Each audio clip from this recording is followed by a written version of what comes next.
This beaker right here, it's having water in it. This right here is water in this beaker. In this beaker we are having a thick solution. It's porridge actually. In Uganda this is called Bashara. It's a mixture of water and sorghum.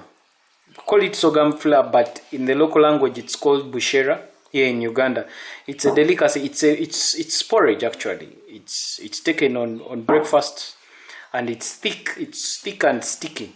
So now here right here I'm having Bashara and I'm having water in these two beakers. Now these two liquids, one have different characteristics. Like I had earlier said, of course this is water, it is light, but this is thick. And it could even be made thicker by increasing the concentration of the sorghum in here, in the sorghum flour. Now, if I pour this water in here, you find that the water will pour easily into this other beaker. And so it means it flows easily. But now, if I am to pour this in here,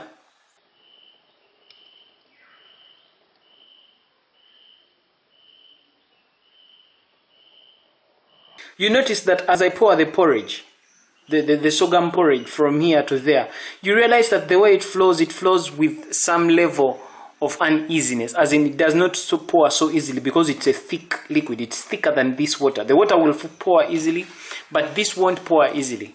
So now this property that whereby this liquid or this water here pours easily while this one does not pour easily is called viscosity, and it's what I would like to talk about today. So what exactly is viscosity? Now viscosity is the resistance that is within fluids. You realize that in this fluid is sticky. It is sticky, and this is not. This is water, but this porridge is a bit sticky and it is thicker than this. Liquids that do not pour easily, like this Bashara or this porridge, the liquids that do not pour easily are more viscous than those that pour very fast, like the way you're seeing this water. This water pours very fast. Now, of course, for liquids that do not pour easily, we have other examples besides this that I'm using as an illustration. We have what we call engine oil, we have syrup, we have honey, we have glue, and so many other liquids that do not pour easily. Those are the kinds of liquids that are more viscous. Their viscosity is high. Now, of course, these liquids that I've spoken are more viscous than liquids that pour easily. For example, water pours easily. This Bashara is more viscous than this liquid, or than this water. Then, of course, other liquids that are like water that are less viscous compared to Bashara, we have things like milk, paraffin, and so on. Those are kind of liquids that are less viscous than this. Now, of course, the viscosity of a liquid also affects the motion of a solid that is thrown through that liquid. If I get this stone and I throw it in this water right there, it will fall through very fast. This stone right here, it will, if I get it and throw it through the water, it will fall through very fast because the water is very less viscous. So this stone will fall through very fast. But if I got this same stone and I threw it in here, it will not fall as fast. This can come out more clearly if we use two vessels that are very tall, and then we threw two stones at the same time and they fall through these two liquids. You realize that the stone will reach the bottom very fast when it falls through here, and it will take some time, or it will go through this thick one very slowly before it reaches the bottom. So that's what I mean when I say that the viscosity of a liquid also affects the motion of the solid that falls through it. And if you get two different liquids with different viscosities, and we put them in cylinders, and a small bearing or a small stone is made to fall through each of those liquids, the ball falls faster through a liquid of lower viscosity, and the liquid whose viscosity is high, the stone will fall through slowly. And also the other issue you need to know about viscosity in liquids is that a liquid that is more viscous feels sticky compared to one that is less viscous. For example, engine oil feels more sticky. Oil, syrup feels sticky, honey feels sticky, glue feels sticky.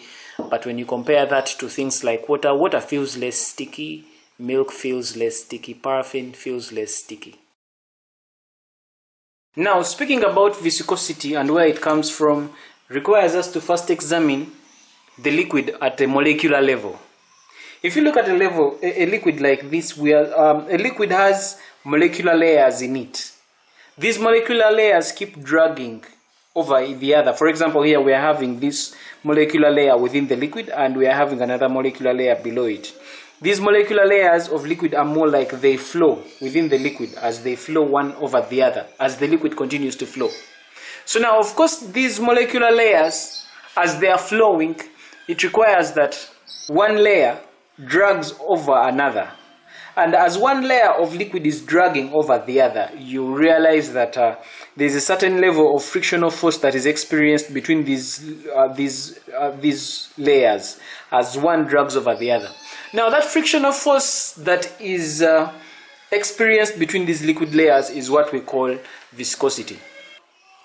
So for those of you who might want to take notes regarding where the origin of viscosity is coming from, you might simply say that the molecular layers in a liquid move at different speeds due to the molecular attraction that happens between the molecules in the different layers. So as a result, there is a frictional force which opposes the relative motion between these two layers. And as a result, so that means that energy is required to drag one layer over the other. And this frictional force within the liquid is called viscosity. So we are going to get to look at Newton's law of viscosity. We shall consider these two layers, and these two layers are probably moving with two different velocities. We are having the blue layer moving with velocity v1, and then the bottom layer, the red one, moving with velocity v2. And these two layers are being separated by a certain length L. There's a velocity gradient taking place between these two layers. What is the velocity gradient? The velocity gradient is given by this expression, v2 minus v1, divide that by L. Now this expression defines the definition of velocity gradient. That velocity gradient by definition is the change in velocity between two molecular layers. These are the molecular layers we're talking about of a fluid that is separated by 1 meter. Now what's the SI unit of this thing? Now of course velocity v2 minus v1, we know that when it comes to velocity, that is meters per second to the power negative 1. Divide that by length. Length is supposed to be in meters. So these meters move with those meters. You realize that the SI unit for velocity is per second. So Newton's law of viscosity states that this frictional force that exists between these two molecular layers, one, it is directly proportional to the velocity gradient, which we are talking about here. And then also two, it is also directly proportional to the area between these two layers. So since Newton's law of viscosity states that this frictional force is directly proportional to the area, and also that the frictional force is directly proportional to the velocity gradient, we combine these two expressions from Newton's laws of viscosity, and we come up with a single expression that the frictional force is directly proportional to the area, and then it's also directly proportional to the velocity gradient. If we are to remove that proportionality sign, we come up with a constant of proportionality. This constant of proportionality is pronounced as eta, and this eta we call the coefficient of viscosity. If we are to make this the subject of this formula, we will end up with eta. First, divide that by area times the velocity gradient. This F, the force is the frictional force, divide that by area times the velocity gradient. And so it means that the coefficient of viscosity by definition is the frictional force that is exerted on an area of 1 meter squared in a fluid in a region where the velocity gradient is 1 per second. The SI unit for coefficient of viscosity is going to be equal to this force, frictional force is in newtons, divide that by the area is in meters squared, multiply that by the velocity gradient. We already got the velocity gradient as per second. So of course this is going to become becomes newtons meter to the power -2. Multiply that by seconds if this s goes there. So newtons per meter squared, you realize this is the same as pascals, because this is newtons per meter squared is the SI unit for pressure, and we know that pressure is pascals, so this is the same as 1 pascal. The SI unit for pressure is newtons per meter squared, same as pascals. Multiply that by seconds, which is pascals seconds. So in simple terms, the SI unit for coefficient of viscosity is pascals seconds, or newtons per meter squared seconds. Let's discuss the effect of temperature on viscosity in liquids and in solids.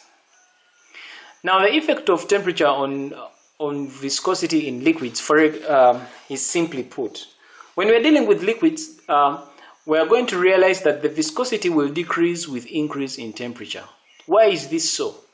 This is so because, you know, in liquids, viscosity is due to the intermolecular forces of attraction. So it means that as the temperature in a liquid increases, that increase in temperature is going to weaken the intermolecular forces of attraction.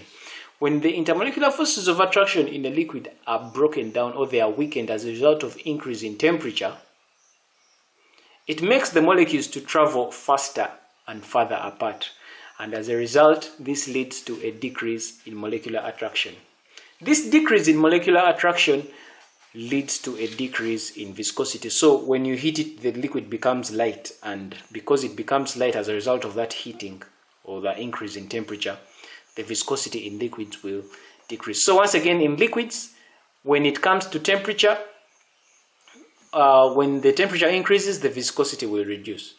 And when the temperatures are low, the viscosity will increase. That is viscosity in liquids. Let's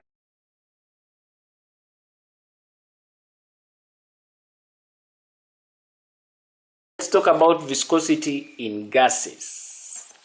Now, in gases, the viscosity in gases is due to transfer of momentum between neighboring layers of gases. Now, momentum in gases is proportional to the average speed of gas molecules. That means that the higher the speed of those gas molecules, the higher the momentum. And we all know that when it comes to particles of gases, the speed of the particles in gases is caused when you increase the temperature of those gases. So it means that when the temperature of the gas is increased, that is going to increase the speed of the particles, and that as a result is going to increase the momentum of those particles. Now, since the average speed increases with temperature increase, it means that viscosity in gases increases with increase in temperature.